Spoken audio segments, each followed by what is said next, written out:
Hello everyone. Today we will have session on 5G and satellite. In fact, we'll talk about non-terrestrial network, how it is going to be integrated with 5G. The presentation is based on certain resources. They are the first of them is 3GPP TR 38.811 of release 15. So this is an study on new radio to support non-terrestrial network. So satellite is one of the non-terrestrial networks. In release 16, after work on study paper in release 15, 3GPP released TR 38.821, and that is solutions for new radio NR to support non-terrestrial network NTN. My presentation is also based on a paper 5G from space, an overview of 3GPP non-terrestrial networks. You can read, there's a link given, you can go through. And one white paper by 5G America, 5G and non-terrestrial networks. This is also available at this particular link here. So these are the topic which I'll be covering. What is NTN? What is non-terrestrial network? Various satellite types based on their orbits. What are different roles of satellite for 5G services? Satellite for backhaul of 5G cells. Satellite for broadcast and multicast in a 5G network. Satellite for public safety. Satellite for mMTC or massive IoT network.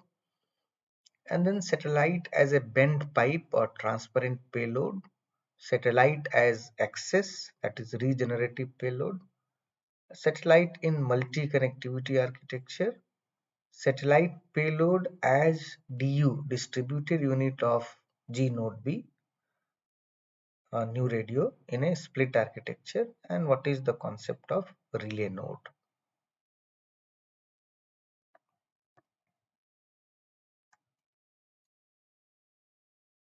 So let us now look at what is non-terrestrial network NTN.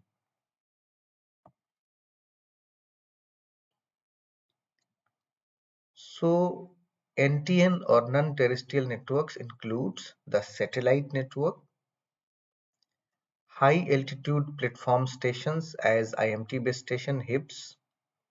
This may be some kind of balloon or any other high altitude platform where mobile base station can be placed. Air to ground network for aeroplanes, etc. So this is also an NTN. So traditionally these three satellites, HIBs and air-to-ground networks are part of NTN or non-terrestrial network. So nowadays we are also having drones or UAVs. So those can also be called as NTN in a wide sense.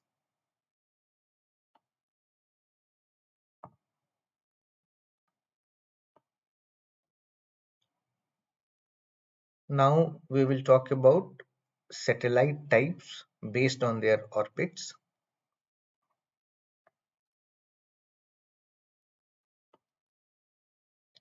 So there are four types of satellite as of now we see. The first one is geostationary orbit, the satellite whose orbit is in geostationary.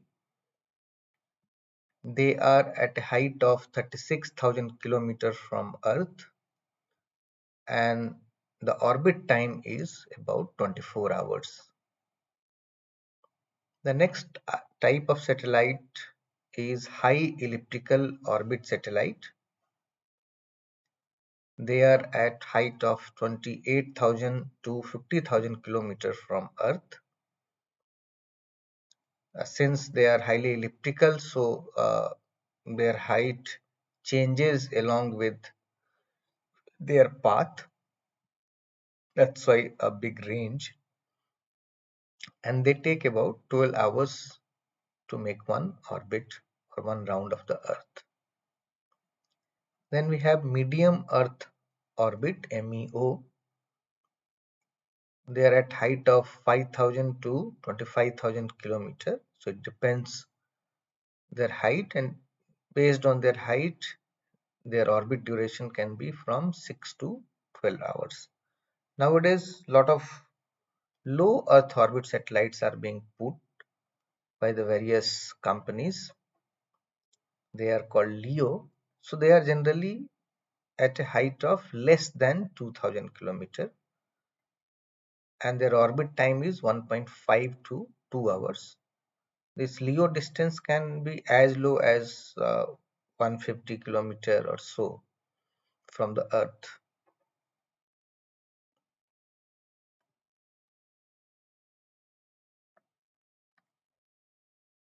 Now just let us look at these satellites type in slightly detail so that we have basic understanding of satellite before we talk about how satellites will become part of 5G network. So the first is the GEO satellite. So GEO is geosynchronous equatorial orbit. So geosynchronous satellite can be various types. So one is the geostationary. So geostationary is also a geosynchronous. We call it synchronous because the time taken for one round by these satellites is equal to time taken by Earth to make one round. That is 24 hours. So that's why these satellites appears stationary from any point of the Earth. So generally the orbital plane of these satellites and the equator, if you see this Earth equator plane, if you see, those are same. So that is, the geostationary orbit lies on the same plane as equator. However, the other geosynchronous satellite may have slight angle. So although they will be making one round in 24 hours, but they are tilted, they are not on the equator plane. So generally, geostationary satellites are used for communication traditionally from a very, very long time. So in case we want to cover entire Earth, so theoretically three satellites, because one satellite will cover about 120 degree. So to cover all 360 degree of Earth, you require three. But practically, since you need to cover the entire Earth, so four satellites would be required. Practically, there are four satellites which can cover the entire Earth. This is an image of HEO satellite. As I was saying that it is elliptical, orbit is elliptical in a way that most of the time satellite are in this area, and most of parts, these parts are covered. So in, if you talk in terms of time, so time in hours, so starting from 1 hour, 2 hour, up to 11 hour, it is facing this part of the Earth. Backside quickly in 2 hours, it does this. So that's why it is highly elliptical.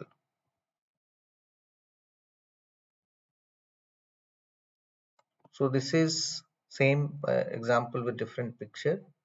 This is the desired area of satellite coverage, and hence the elliptical portion, which it can be looking at this region for almost 10 hours out of 12 hours. So there are some examples of MEO satellites. So commonly used for positioning information like GPS or GLONASS or Galileo. And there are some more examples of such satellites, which includes O3b and O3b M power constellations. Generally, they'll be used for data backhaul for maritime, aero, remote locations. And these satellites are also used to cover North Pole and South Pole.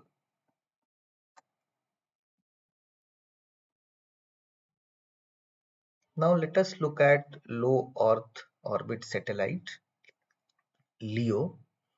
So generally their altitude is about 2000 km or less, and their orbit period is about 128 minutes or less. So generally it will make 11.25 orbits per day per 24 hours. The difference here is they are not on equator or equatorial plane, but they are on longitude. So satellites orbits are on longitude. So since they are at low orbits, they'll be able to cover a smaller area. We can just see the rings. So one ring will be covered by one satellite. So you require multiple satellites to cover entire Earth.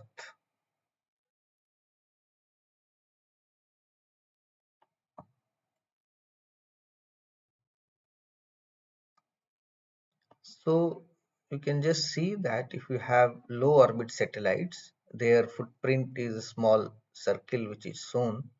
So that will cover about 2.5% to 5% area of the Earth. So you require very huge number of such satellite.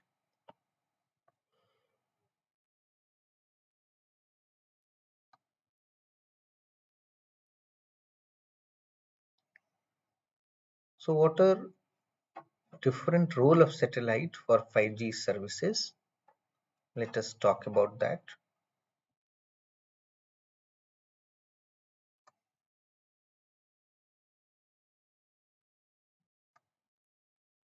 The first role will be the 5G services in unserved or underserved area.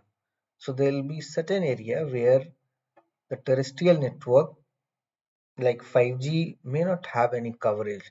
So those are unserved area. Or you may have coverage, but you may not have a proper backhaul.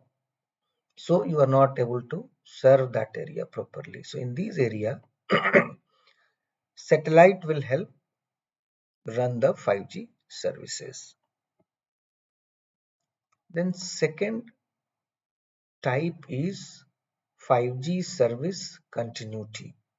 When we say 5G service continuity, when you move from a land to say aeroplane, you're traveling, so your service should continue. When you move from land or from a terrestrial coverage to ship or vessel, the 5G service continuity is required. So that means satellite will help create some kind of network on moving platform like ships or on aeroplane and so on. And third is satellite have a bigger role on multicast and broadcast services onto the 5G edge network. Onto the edge, the content can be delivered by satellite, offloading the 5G network, and also such multicast or broadcast services can reach directly to the user equipment UE. So these are three broad categories of role of NTN. So this will translate into fulfilling some of the eMBB enhanced mobile broadband usage scenario and mMTC massive machine type communication which 5G can support.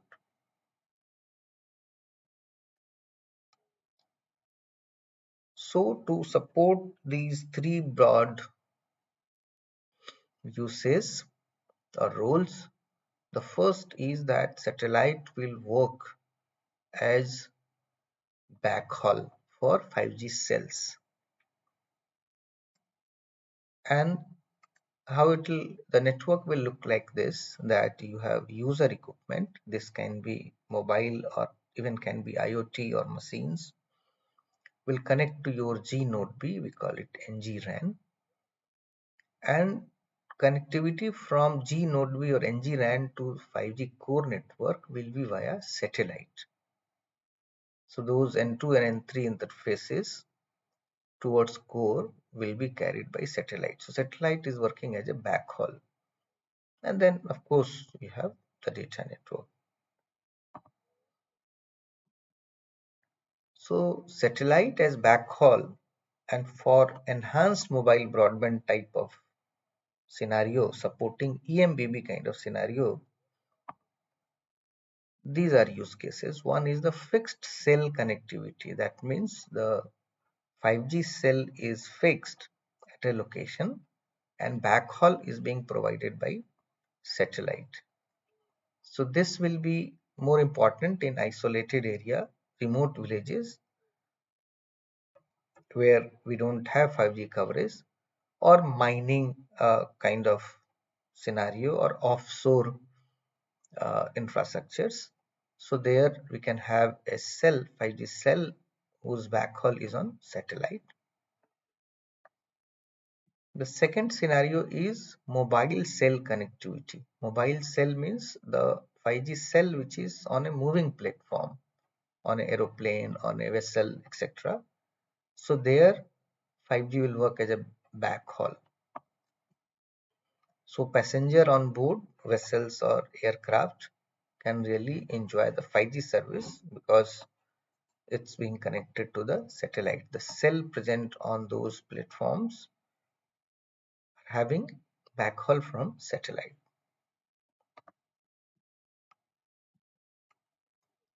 Continuing on enhanced mobile broadband use cases further, the next use case is for network resilience. That means you have already some kind of terrestrial backhaul, but satellite is being used as a secondary backhaul in parallel. So in case of any blackout of the terrestrial backhaul, satellite can still work. Satellite backhaul can still work, so it will add to resilience of the network. And of course, it can use for trunking. So multiple cell can be aggregated at one place, and then backhaul can be taken using the 5G network. So this is a kind of trunking. Or other use case can be restoring 5G services during disaster. So the first I talked about, connect isolated 5G access node to public data network or restore 5G service during disaster. So trunking type of use case for eMBB requirements.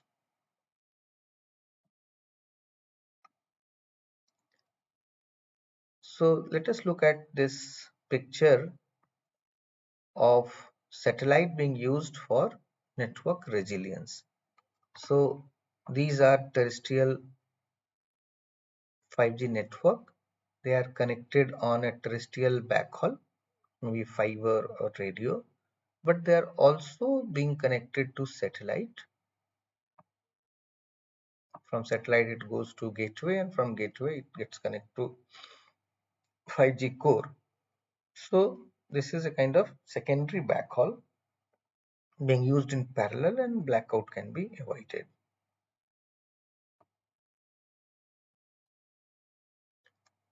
Let us look at this picture for trunking, satellite backhaul for trunking. So just see, there are 4 isolated cells in the picture, or 5 isolated cells. So all these cells backhaul data is getting aggregated at this place, and this place is connected to satellite. So it's a kind of trunking, aggregating the traffic at one place and then sending on satellite, and through satellite and their gateway it is reaching to the 5G core. So this is example of trunking. Satellite backhaul for moving platform. So we are assuming that the 5G base stations are at the moving platform itself, be it aeroplane or be it ship or any other kind of moving platform, and their backhaul is satellite. Moving platform can also continue be our cars or trains. So whenever they are in an area where there is no terrestrial coverage, these will be using satellite as backhaul.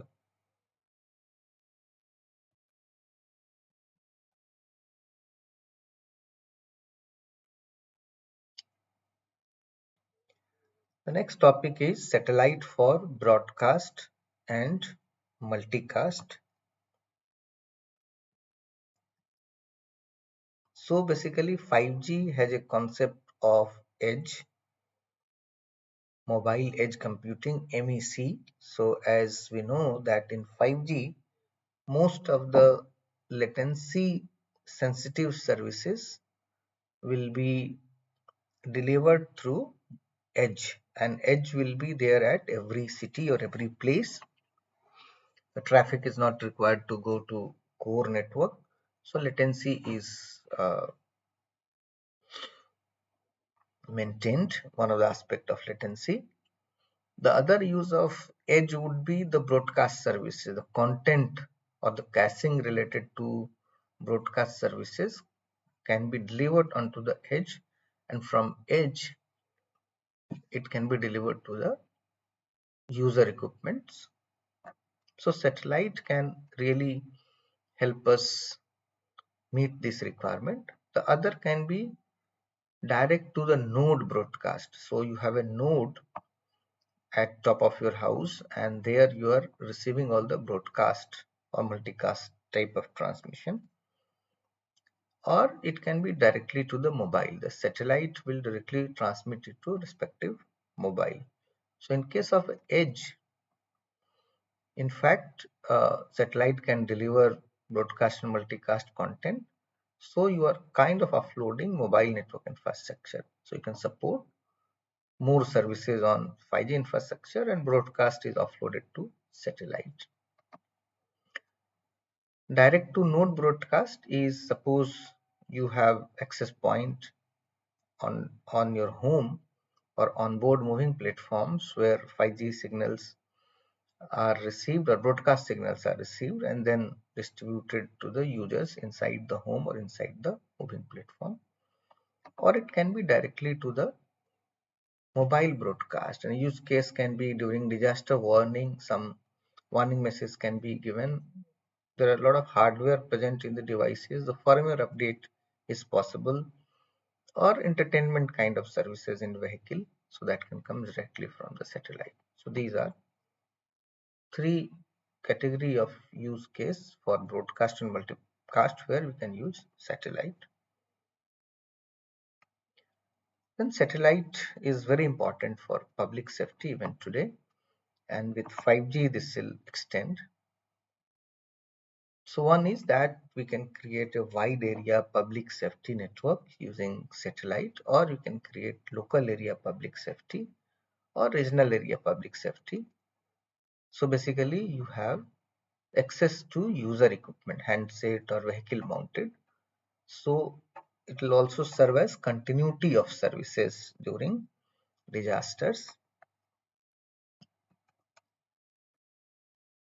Local area public safety is for connecting tactical cells in a public safety network. You have certain important cell, tactical cell.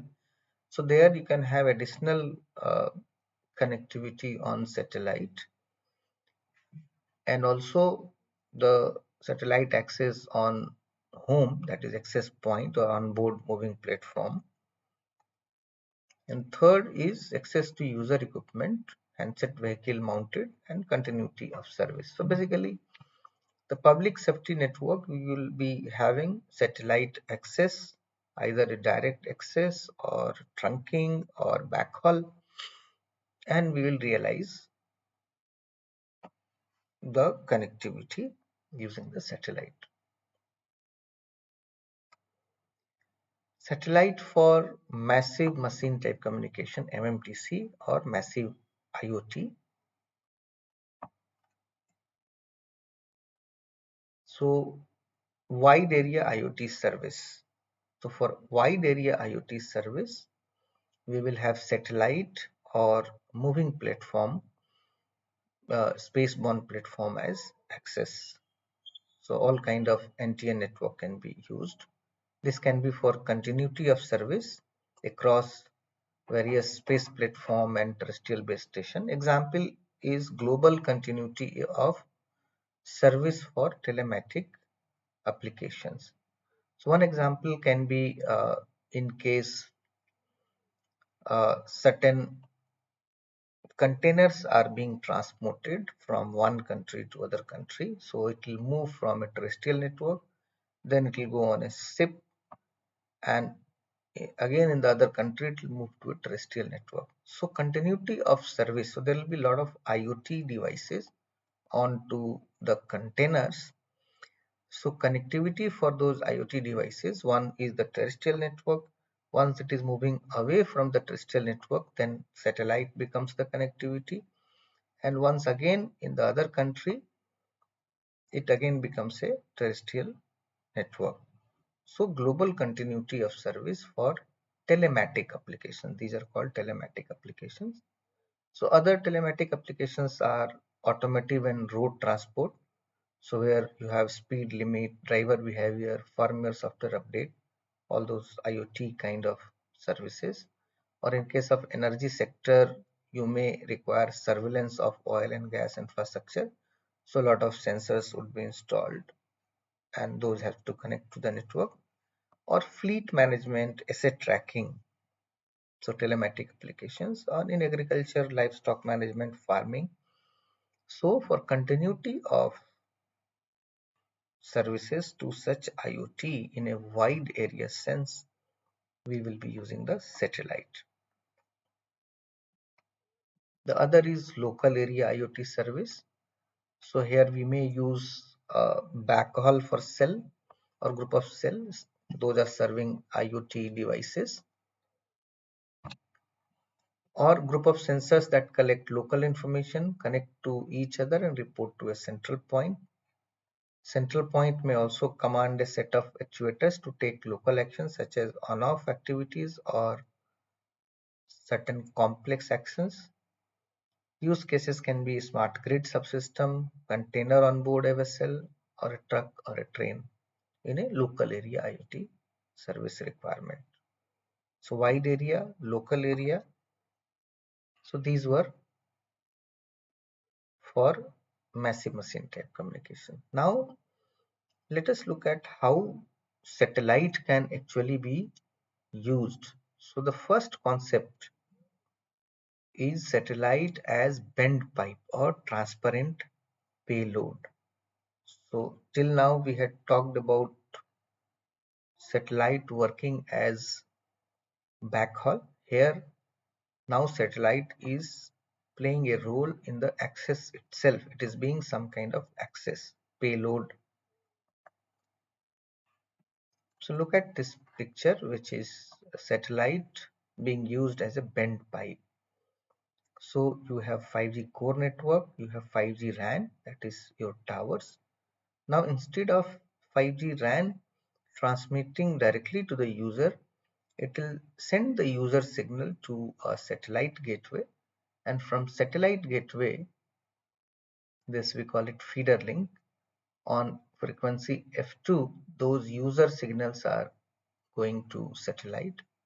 On satellite, there will be a frequency conversion from F2 to F1, and they will transmit the NR signal, new radio or 5G RAN signal itself, and your devices can receive the 5G signal.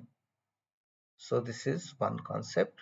So this device can be a normal UV or can be a node kind of, or a small disk which is receiving. Both possibilities are there. So this satellite is nothing but transparent. Why we are calling bent pipe? Because if you just see the picture from here to here, it is a kind of a bent pipe, and it is a transparent one. So the air interface in 5G network is called UU.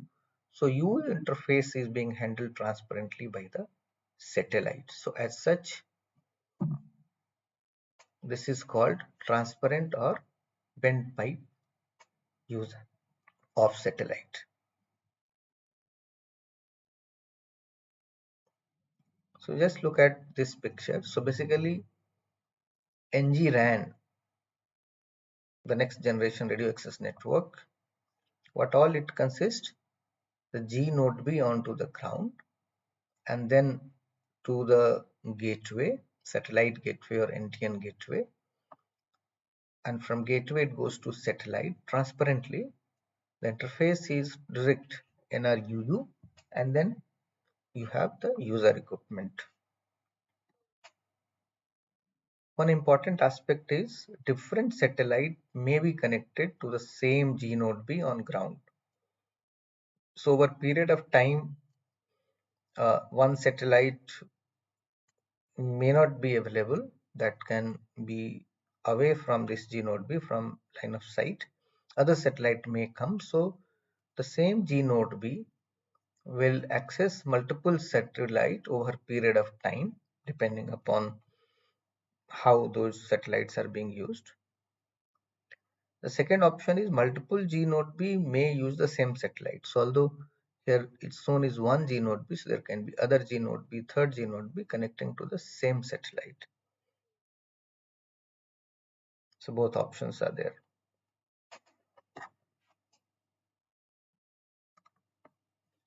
So just look at this picture. This picture shows that how user traffic is transported. As we know in 5G, for user plane traffic, a PDU session is created. The green, what you see is a PDU session. And between UV and G node B, what you have is the radio bearers, and between G node B and UPF, user plane function of 5G, you have NGU tunnels. And within this PDU session, the actual traffic flows on the quality of service flow. So within QS flow, traffic is continued. So you can have more than one quality of service flows. So what changes is happening when you are using satellite as a bent pipe or transparent satellite? So as such, in the architecture, we don't see any changes because satellite and NTN gateway is a transparent part. So the concept remain same as in the original architecture.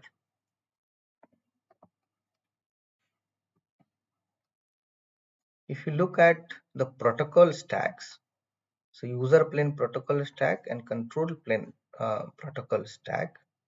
So as such, there is no change. So all these protocols from UV to G node B remain same, and the satellite is just transparently passing that on both side control plane protocol stack and also user plane protocol stack.